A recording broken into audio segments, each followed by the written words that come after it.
నమస్తే. కర్నూలు పర్యటనకు వెళ్తున్న జగన్‌కి అక్కడ తీరని పరాభవం ఎదురైంది అనే వార్త వినిపిస్తోంది. అలాగే అక్కడ వ్యతిరేక నినాదాలు గూడా వినిపిస్తున్నాయి అని. మరి నిజంగానే జగన్‌ని యాక్సెప్ట్ చేసే పరిస్థితిలో ఏపీ ప్రజలు లేరా? ముఖ్యంగా కర్నూలులో ఇప్పుడు పరిస్థితి ఎలా ఉంది? ఉద్రిక్త పరిస్థితి నెలకొనే అవకాశం ఉంది అని మనం ముందరే చర్చించుకున్నాము. సో, ఇప్పుడు పరిస్థితి ఏముంది? అలాగే నెక్స్ట్ సెషన్స్‌కి ఆయన అటెండ్ అవుతారా? అవ్వరా? సో, ఇది గూడా మనం మాట్లాడదాం. మనతో పాటు సీనియర్ జర్నలిస్ట్ దాము బాలాజీ గారు. సార్ నమస్తే సార్. నమస్తే. సార్ కర్నూలులో ఆయన పర్యటన. సో మనం గతంలోని ఈ మధ్య కాలంలో ఈ 6 మంత్స్‌లో చేసిన పర్యటనలన్నింటికి వ్యతిరేకతే కనిపించింది. ఇంతకుముందు మనం ఏపీలోని 2, 3 ప్లేసెస్‌లోని అట్లానే చూసాం. సో మళ్ళా కర్నూలులో కూడా ఇప్పుడు అదే వ్యతిరేకత వినిపిస్తోందని అంటున్నారు. గో బ్యాక్ జగన్ అంటున్నారు. సో మీరేమంటారు అసలు అక్కడ పరిస్థితి ఎట్లా ఉందనుకోవచ్చు? అంటే మామూలుగా మనకి స్క్రీన్ ప్లేలో ప్లాట్ థిక్కెన్స్ అంటారు. ప్లాట్ థిక్ అవుతూ వెళ్తుంది. అలాగే జగన్ విషయంలో కూడా ఏమవుతుందంటే టిట్ ఫార్ టాట్ లాగా, అంటే కూటమి ప్రభుత్వం ఏమో వైసీపీ నాయకులను అరెస్టులు చేస్తుంది. వాళ్ళని పరామర్శించడానికేమో జగన్ వెళ్తాడు. జగన్ ఏమో దాన్ని ఒక పెద్ద దండయాత్రలాగా దాన్ని ప్లాన్ చేసుకొని పెద్ద ఎత్తున జనాన్ని దింపి వాళ్ళని వైలెంట్గా తయారు చేసి ఇలాగ వెళ్తున్నాడు. దాన్ని అడ్డుకోవడానికి వీళ్ళు పోలీస్ యంత్రాంగాన్ని వీళ్ళు ఉపయోగిస్తున్నారు. ఇప్పుడు ఏం జరుగుతుందంటే కర్నూలులో పోలీస్ యంత్రాంగం కాకుండా దాంతోపాటు వాళ్ళు విక్రాంత్ పటేల్ ఒక క్లియర్ వార్నింగ్ ఇచ్చాడు. తర్వాత అక్కడున్న జిల్లా జైలు పరిసరాల్లో 1 కిలోమీటర్ పరిసర రేడియస్లో ఎవరిని కూడా అలో చేయమని చెప్పారు. 30 యాక్ట్ పెట్టారు. ఇవన్నీ ఉన్నాయి. అయితే అది సరిపోదు, జనాల్లో కూడా వ్యతిరేకత వచ్చే విధంగా ప్లాన్ చేయాలని చెప్పి ఈ తెలుగుదేశం వాళ్ళు, జనసేన వాళ్ళు కలిసి గో బ్యాక్ జగన్ అనే ఒక క్యాంపెయిన్ చేయడం అనేది మొదలుపెట్టారు. అంటే ఇక్కడ ఎప్పుడు కూడా ప్రజల సమస్యల మీద జగన్ వెళ్తే అదొక పద్ధతి అండి. ప్రజల సమస్యల మీద వెళ్ళినప్పుడు ప్రజల్లో కూడా సింపతి ఉంటుంది. ఇప్పుడు కుప్పం అటుపక్క అంతా జగన్, మిర్చి, గుంటూరు ఇవి ఆ పర్యటనలు చేసినప్పుడు గతంలో ప్రజల నుంచి మద్దతు ఉంటుంది. ఎందుకంటే జెన్యూన్గా ప్రజలు, రైతులు వీళ్ళకి ఆ సమస్య ఉంటుంది. ఆ సమస్యని త్వరగా ప్రభుత్వం పరిష్కరించలేనప్పుడు అప్పుడు జగన్ వెళ్ళినప్పుడు అరే వాళ్ళకందరికీ అరే మన కోసం జగన్ వచ్చాడు, దానివల్ల ఇప్పుడు ప్రభుత్వం స్పందించక తప్పదు, ప్రభుత్వం కూడా స్పందించక తప్పదు కాబట్టి వాళ్ళ సమస్యలు కొంతవరకు అయినా పరిష్కారం అవుతాయి. అప్పుడు జగన్ వల్లనే అయినాయి అని ఒక సింపతి జగన్కి వస్తుంది ప్రజల్లో.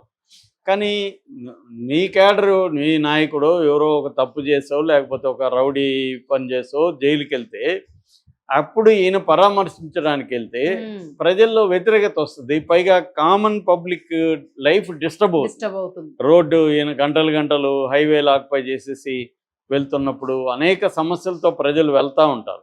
అదన్నీ జగన్ వల్ల. వీళ్ళ గొడవలు జరిగితే వాళ్ళని పరామర్శించడానికి, ఒక క్రిమినల్ని పరామర్శించడానికి ఇంకొక క్రిమినల్ వచ్చాడు అన్న పద్ధతిలో నెరేటివ్ బిల్డప్ కూడా ఇటుపక్క కూటమి వాళ్ళు చేస్తారు. మీడియా బలంగా ఉంటుంది కాబట్టి క్రిమినల్ని ఇప్పుడు ఫర్ ఎగ్జాంపుల్ శ్రీధర్ అప్పరాజు కొడుకు ఒక యాక్సిడెంట్లో ఒక అబ్బాయిని చంపాడు. సరే ఆ కేసు ఎలా డీల్ చేశారు పక్కన పెడితే దాన్ని మ్యానిపులేట్ చేయడానికి ట్రై చేశాడని ఆయన అరెస్ట్ చేశారు. ఇప్పుడు ఆయన పరామర్శించి వెళ్ళొచ్చు, తప్పులేదు. కానీ జగన్ ఏం చేయాలి, మామూలుగా తన కాన్వాయ్తో వెళ్ళి వచ్చేస్తే పర్వాలేదు. కానీ దాన్ని ఒక దండయాత్రలాగా అదేదో ప్రజల ఇష్యూ లాగా చేస్తే అది ప్రజల ఇష్యూ కాదు. ప్రజల ఇష్యూలో జగన్ ఎక్కువగా వెళితే జగన్కి హెల్ప్ అవుతుంది. అది కాకుండా తన మనుషులు, అది కూడా క్రైమ్తో రిలేటెడ్ కేసుల్లో అరెస్ట్ అయినప్పుడు అంత సింపతి జగన్కి రాదు. సో దీన్ని ఇప్పుడు కూటమి ఎఫెక్టివ్గా వాడుకుంటుంది. ఒక పక్క నెరేటివ్ బిల్డప్ చేస్తుంది. అంటే జగన్ చూడండి క్రిమినల్స్ని పరామర్శించడానికి వెళ్తాడు కానీ ప్రజల ఇష్యూల మీద రాలేదు చూడండి అని. ఫర్ ఎగ్జాంపుల్ మొన్న ప్రియాంక రెడ్డి హత్య జరిగింది, అక్కడ దాని మీద వెళ్ళడం కానీ వాళ్ళని తండ్రిని పరామర్శించడం అవి చేయలేదు. అట్లాంటివి చేసినా కొంత వస్తాయి. అది కూడా ఇండివిజువల్ ఇష్యూ. యాక్చువల్గా ఎప్పుడైనా కూడా మాస్ ఇష్యూ మీద వెళ్ళాలండి.